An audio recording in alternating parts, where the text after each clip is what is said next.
Regulars to this channel will already be very aware. I have been an audiophile since I was a teenager. However, I only got into vinyl playback for the first time in my life about 18 months ago. And it seems like my journey into vinyl playback has inspired some other hi-fi YouTubers to want to do the same thing. And that seems fantastic to me, and I'm hoping it's inspired some of you also.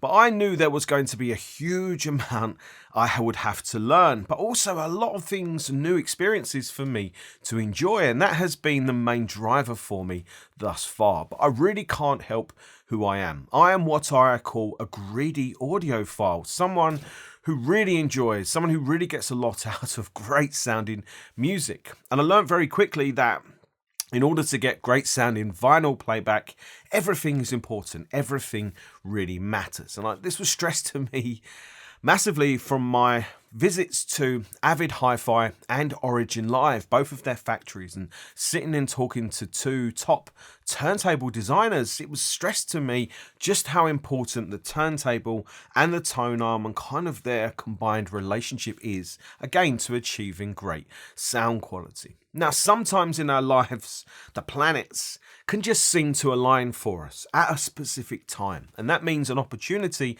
can present itself that's too good to turn down, too good to say no to, even though that kind of opportunity isn't necessarily what we was planning. And that's exactly what has happened to me. And I'm really, happy and excited to be sitting here to talk to you about my new turntable setup. I'm really excited about this, and I think this setup has the potential to blow everyone's minds.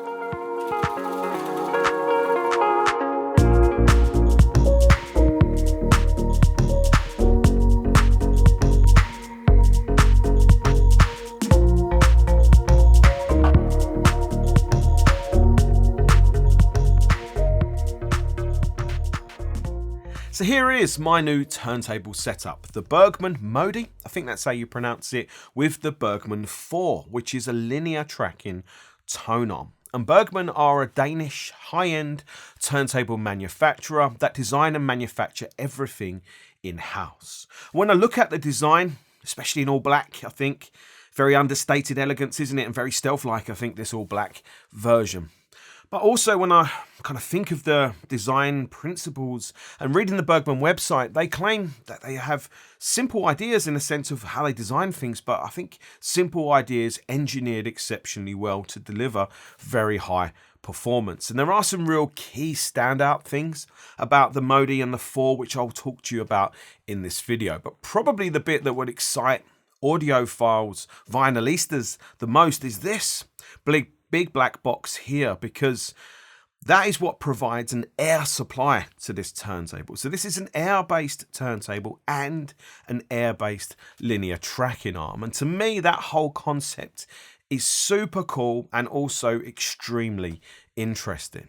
But let's start at the beginning. I have to thank Andy from the Bergmann UK distributor Harmony Hi-Fi for delivering and setting things up for me, because that helped me immensely and it meant I could focus on just shooting some video of the process. And I think what surprised me the most was the ease of the initial setup. The 4 tone arm was already installed. And there are only really 2 main units. Of course, we have the Modi and then the big black box, which is the air supply for the Modi, but I think it's also where the power supply lives, because there's only one mains inlet to the big black box, and then from there you link power to the Modi. So I think this is the air supply and also the power supply, which means it's separated, which I think is a good thing. And you also have to connect pipes from the air supply, which is labelled and colour coded. I think a great way to do it. And I was impressed by how easy this looked to do. Remove a screw, push the pipe over a lug and screw finger tight. And the included pipes, as you can see kind of here, they are about 3 meters or so long. So that allows for a lot of flexibility of where you might want to place this, maybe out of sight. But you can also cut the pipes down to make them shorter if you want to, keep things really neat and tidy. One thing that very much stood out to me was how you install the 7.5 kilograms, so heavy, solid aluminium platter, which is actually very smooth, so it would be very slippery and hard to hold. But there are two tools that screw into the top of the platter that allow you to maneuver and lower it onto the spindle pretty easily, actually. But before you do, you need a dab of oil. And during this stage, I was really surprised by the shape and design of the spindle, and it shocked me how this could even work. But it kind of made the air aspect of the turntable make sense to me because you can't move the platter without the air. Obviously, the weight is too great, and you can adjust the air pressure for the tone arm independently to the platter. So that, tweakers are obviously going to love that. I also really like how a single press of the 33 or 44 button starts the air supply, and then a second press starts the motor, so there is always air there, with the air supply continuing for a period after you press stop to make sure there is always air there.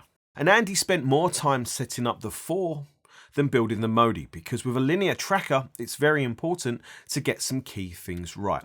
And firstly, the Modi needs to be perfectly level, which is extremely difficult on this table because this table rocks and it flexes. So this is not intended for listening, this is just intended for coming on camera. So it was a tough job for Andy, but he did his best. And next was some basic adjustment for the angle of the 4 tone arm mechanism. And using an included tool to test this, I found watching the tool's behaviour extremely interesting, as some slight adjustments were made to the angle of the 4 from 2 screws.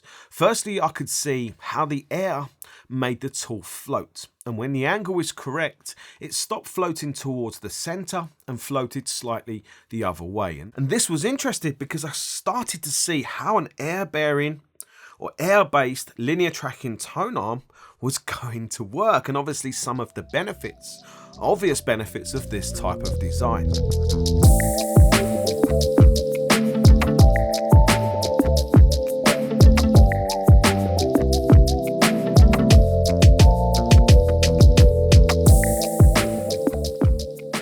Next, Andy installed a cartridge, and I'm going to be starting with a Goldring Eroica HX, which is a high output moving coil cartridge designed to make the move to the benefits of moving coil easier if your phono stage or maybe your integrated amplifier only offers a moving magnet input or only has low gain. And it's a £550 cartridge, so it's definitely not cheap, and I really liked the Goldring E3 that only costs £100, so I'm really looking forward to trying the Eroica HX out, even though I know high output moving coil cartridges won't be everybody's first choice. And installing the cartridge was very interesting because it's different to what I've seen before. There are only 4 fixed holes, so you cannot move the cartridge to align it for tracking. And that is because the whole linear tracking system is fixed in place to move perfectly along the rail system. So that meant to align the cartridge for perfect tracking across the whole record, and he had to adjust the whole 4 mechanisms' position and angle. Again, from the 2 screws that were used before, so relatively simple. Included is an orthophon measure to set this. However, Andy also had a Bergmann made device that I think made the process look a lot easier, and actually I think this process seemed easier to me than trying to get a track-in aligned by unscrewing and moving a cartridge, screwing up, testing and rinsing repeat. But I wasn't the one doing the process. And of course, making adjustments here to how the cartridge would track did mean that Andy would have to go back and, reset the angle and stuff again. But before he did, he set the VTA for the cartridge. And I'm really impressed actually how easy and simple adjusting the VTA on the 4 tone arm is.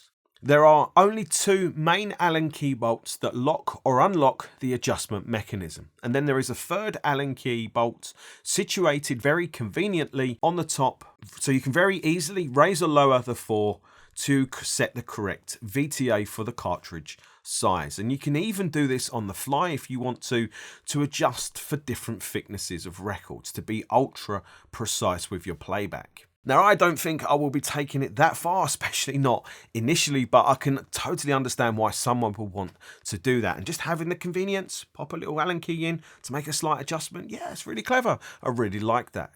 The final thing was back to the tone arm angle alignment, and Andy used the special Bergmann spirit level that has an adjustment built in to create the perfect angle to counteract the centrifugal force, so the Thor can effortlessly glide along with the record groove. And seeing it in action is pretty cool because a linear tracking tone arm is so different to a pivot design.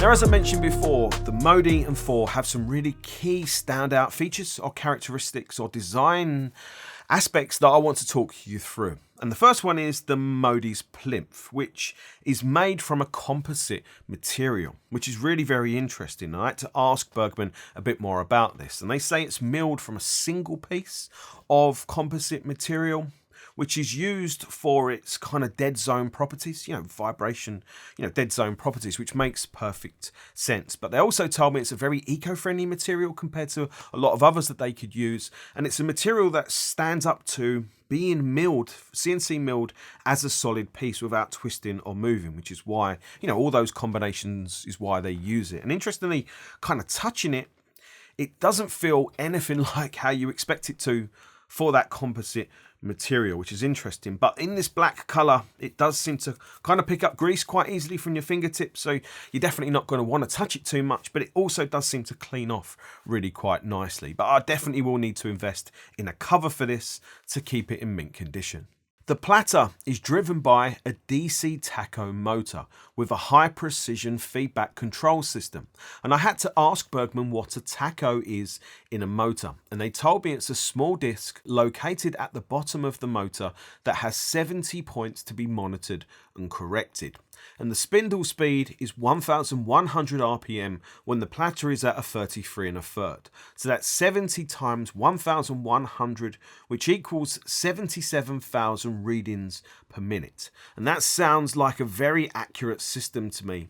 And a quick phone app test after some adjustment confirmed it's a pretty damn accurate to the app anyway, with 0% speed deviation. How cool is that? But the bit that's likely to get most finalista audiophiles excited is the big black box providing the air. And in the big black box is not compressed air, because that can cause moisture. It's actually a low maintenance oil-free air pump system that uses a special reservoir system to maintain and keep the air pressure constant. And it's interesting to think that the air pressure is able to lift a 7.5 kilogram platter, and the air only comes out of a tiny hole, and it's raised 3 millimeters, and that creates what Bergmann call an air bearing system. That air bearing system makes a lot more sense to you when you see it in action, because you can kind of hear it a tiny little bit, but to go from literally not being able to move it at all to it just sitting there and floating and turning perfectly is really very, very impressive. Especially as Bergmann say that the air underneath the platter, because the platter's so heavy, that air becomes compressed.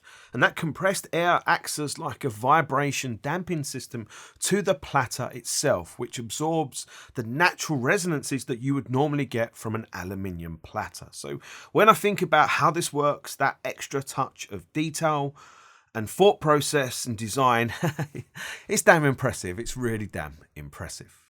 And next we need to talk about Thor. And who doesn't want a linear tracking arm in the resemblance of a superhuman like Chris Hemsworth, who is good looking enough to tempt even the straightest of audiophiles? And I have had, a fascination with linear tracking arms on turntables long before I even started any of this, since I visited the Clear Audio factory, I think about 5 or so years ago, and seeing some of their linear tracking designs on their statement turntable and some of their other designs, I just found the whole thing fascinating, the way it looked to work. And I asked them about it, and they told me it's a great design. It's a great way to build a tone arm because it has zero tracking error. It tracks the grooves. If it's good and set up well, it tracks the grooves perfectly, which is fantastic. But they said it's a very difficult thing to engineer because the whole mechanism is pulled along literally by the stylus in the groove, that has to pull the whole mechanism along. So when I think about that as a concept, any kind of friction or resistance, of course, is going to have an effect. So that's where the Thor is really interesting, because the fact that it's an air bearing based linear tracking arm, and the fact that when I think back to that little video clip I showed you where that tool was floating backwards and forwards, that's exactly what this whole tone arm mechanism is doing. It's floating it, the whole thing. See, it's not now because the air is off, but that whole thing will float along that mechanism to be able to track the grooves with as least resistance as possible. Now, for some specific details, the head shell is machined from solid aluminium and is glued to the carbon fibre arm tube, which is actually 2 carbon fibre tubes with damping between them. And that sounds great to me, as I thought carbon fibre was already a great self-damped material. And the whole Thor linear tracking tone arm mechanism is built at the factory to be exactly level through its process. So that should mean that if a cartridge is built perfectly, you shouldn't need to adjust the azimuth because everything is already perfectly aligned. But it is possible to adjust the azimuth. I was told that you can maybe put something, maybe like a piece of tape or something, on top of the cartridge and then use the 2 screws to adjust the tension to make a slight angle adjustment if you need to. But I like the fact that hopefully, a cartridge that you buy is built perfect. It should make, the installation process just that little bit easier, especially, for someone like me who isn't at the moment hugely experienced. Another thing that I really liked is the cables that's used here, because it's possible for you to pull them through the tone arm to make the installation of a cartridge easier, and then you can pull them back the other way to tidy everything up. And then also there is a DIN output connection, which means it's possible to choose whatever analog cables you want to use from the turntable to your phono stage. So now we need to talk about the price of this setup. The Modi on its own costs £8,750, which of course is a lot of money for a turntable setup. But I think given the design, the quality of the parts, the air supply and how that all works, it's understandable why the price is going to be high. Now you can buy the Modi on its own and use it with probably pretty much any tone arm that you want to, but I think it makes sense to consider the Thor with the Modi as well for 2 main reasons. Firstly is of course the air supply system, but secondly is because of the cost. If you buy the Thor on its own, it costs £5,750. I think partly because, of course, it will also need its own air supply. But if you buy the Modi with the Thor combined as a pairing, the Thor then only costs £2,200. I assume partly because it's using the same air supply, and maybe partly because of some kind of group discount. So it's actually more cost effective to buy this as a set, but close to £11,000 for a turntable setup, of course. It's a lot of money, really a lot of money. That means, sound quality expectations are naturally sky high. And I think if you've sat through this video up until now, which is a long video with a lot of information, of course, you're really, really keen to know about the sound quality. And I'm really sorry to disappoint you at this stage, but I had to make a decision. Either to build this setup here on this table in the middle of my listening room so I could more easily move around it to get the whole setup process on camera, or I could have made the decision to set it all up on the racks there behind me, which would have been better because I could have listened to it straight away, but then I wouldn't have been able to get all of the video like I have on camera. It's literally a decision, one or the other, with the time that I had so far. But this is a long-term thing for me, right? This is going to be here with me for a while, and I'm going to need a long time to fully get to grips with this turntable, how it all works, because even this aspect, the manual aspect of that is totally different, right, to a lever that you drop down. There's a hell of a lot new here to me, and I need time to get used to it. But I plan to use that time really wisely. I plan to use that time to test a number of other things for you, like phono stages and different cartridges, because they're really important, of course. And I want to try and develop my experience and build my understanding and experience of different brands and different products. So I decided to stop here, make this video, and then I'll install everything back thereafter and get on with the listening. But I also wanted to ask you guys, for some help in a way, the last video I created with my first ever turntable, in that video I asked you for some recommendations of cartridges and I think tone arms and other bits and pieces, and you came up with some great suggestions and some great advice for me. So I'm going to do the same thing in this video.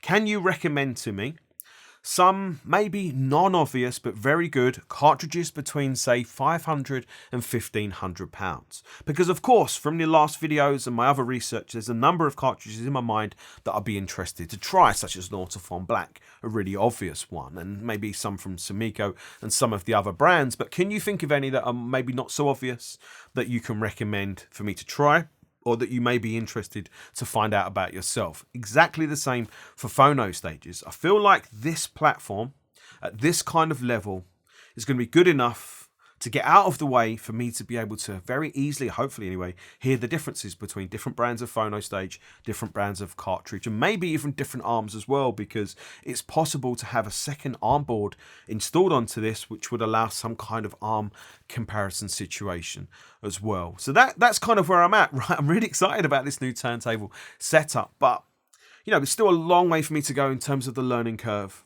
and I hope you don't see it as too much of an advert for these products, because that's really not my intention. The intention really is, you know, to talk about this product because it's very long. There's so much to talk about, and because I'm going to be using this as part of my reference system over a long period of time, if anybody asks me any questions about the turntable setup, I can point them back to this video, and it's, you know, hopefully got a lot of information to, you know, get somebody going. So if you enjoyed the video, please hit the thumbs up and subscribe to the channel if you enjoy my take on hi-fi and my take on vinyl and other bits and pieces.